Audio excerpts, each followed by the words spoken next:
Well, I was heading down the road. On Social Security, I thought I'd show you and are coming from right the road that we were looking at, going up the hill when the rain turned to snow. Not based on the financial condition of Social Security. These guys never liked Social Security. There it is. Because Social Security is a Put it on government program. scenery mode for a far focus. It's a government program that Lake has worked very Champlain and the Green Mountains of Vermont, Champlain Valley. Then we're going to get to some phone calls because we've got a lot of people interested in speaking with you, Senator. The mashed potatoes. Senator Bernie Sanders, now, independent from Vermont. With right now, how is a program like He's a Medicare good man. work that pays out more money than people put in? I mean, how is that sustainable? Well, that's a very good rock question. face. And but all what I would ask you to do is differentiate Social Security from Medicare. Medicare, Have in you fact, driven a does Ford lately? There it is. but so does Mountain views in the distance are gone. Medicare is one Put it in public fifth gear. health insurance program for seniors. Every business person Leaving the Adirondack Park, right there. From 10, 15, 20%. One minute you're in the Adirondacks, the next minute you ain't. Of course, shield or whatever. You can hardly tell. The trees look the same. The question People forget that 150 years ago, Vermont, New Hampshire, and upstate New York were all stripped bare and overlogged. This is all new growth for the very large percentage. New growth. Public health insurance. Costs are soaring for Medicare for private health insurance. 50 million people today have no health insurance at all. Many people have large deductibles and co-payments. We lose about 45,000 people each year who die because they don't get to a doctor on time. So the real question is, how do we move toward a system which, in my view, you don't get that in Iowa or Fargo, North Dakota, where they're filling up sandbags. They got problems. They're flooding. You don't get much flooding here. It all goes downhill to Fargo. Much for personal health care as any other major Poor country. people in Fargo. What the state of Vermont, Governor Shumlin and the legislature are now discussing and moving forward toward Adirondack is a Mountains. Medicare for all single-payer program. I believe that is the right direction. So if you want to talk about Medicare, what you're talking about is single-payer health care. And the answer is, the question is, how do you provide health care to all people in a cost-effective way? I hope and believe all that the state of people Vermont with will health lead care.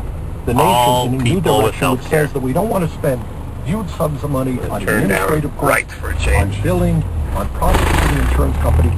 To as great a degree as possible, the dollar we spend on healthcare, we want to go to healthcare.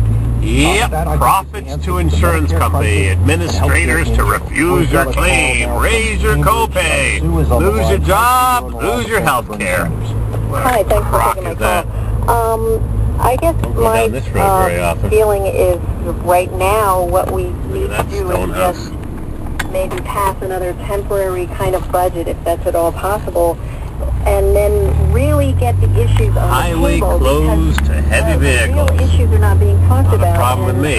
One of the problems is I feel the Republicans set the agenda. The Democrats have never really shown a will to speak with one voice and to say it like it is. I mean, I'm just tired of the Republicans. It seems to me that it's just a given that we don't bring new revenue into the budget. In other words, taxing the richest of the rich. That just never seems to be an option. And I'm really tired of that. I don't think we can't lower the deficit just by cutting all kinds of things. It's just not possible, nor is it a humane thing to do.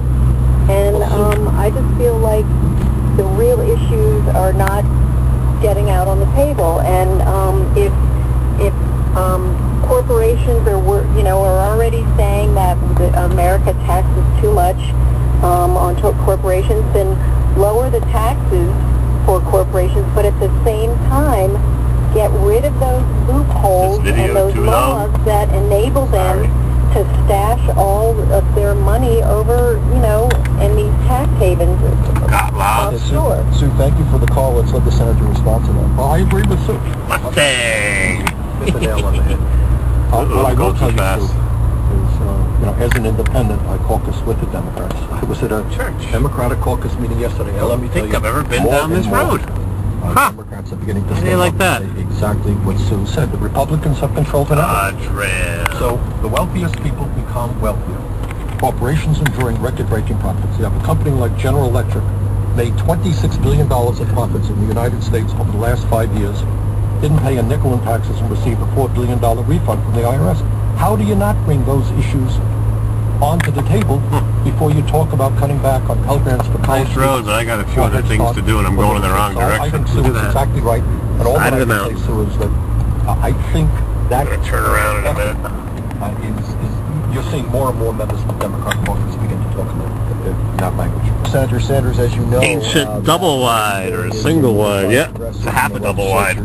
Single wide. That, and I'm talking about the personal income no tax. No idea where I am. Put a surcharge on the wealthiest Vermonters and tax them to get more money into their coffers. But I want to bring your attention to a recent article in the Wall Street Journal by Robert Frank, and he says that relying on income taxes from the wealthiest people, and he points to states like California, Illinois, New York, and Connecticut, has led to deep budget crises and deficits in those states because the volatility of tax revenue from the rich, like in California, residents making more than $490,000 a year had their earnings fall by more than twice as much as the rest of the population in the recession, means that the coffers in those state budgets are now... Got some water flowing there, and we got a junkyard. The richest 1%. Yeah! Garbage everywhere. It's backfired. What's your reaction to that? Is that really what the Wall Street Journal is saying? I know you're surprised, but you're that. Turn around. What about the merits of what he's saying? The function of the Wall Street Journal, Fox Television, and many other corporate media outlets is to protect the interests of the wealthiest people in this country.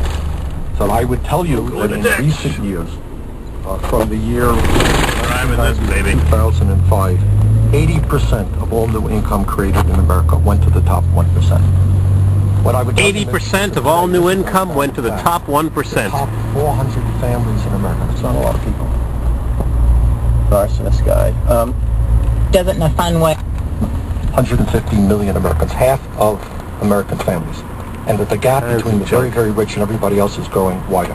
Now, what the Wall Street Journal is about, and what my Republican friends are about, is coming up with all kind of convoluted arguments as to why we have to continue to sock it to working families. All right, you've seen enough.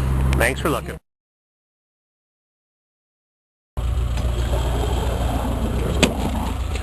Time to fill up the Hyundai. See what kind of economy I get. How many gallons? 7.5 gallons and 200 and change miles. Guess I'm full, huh? 8 gallons in? I don't know.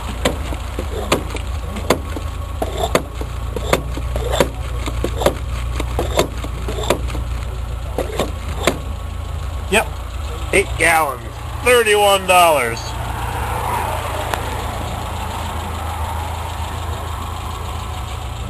See how many miles I went. Critical issues, 220. Budget fight, taxes. I actually went more because the speedo is slow. Brief break. You can join the conversation by calling 1-800-639-2219. 240 divided by 8. I'll do the calculation for you in a second.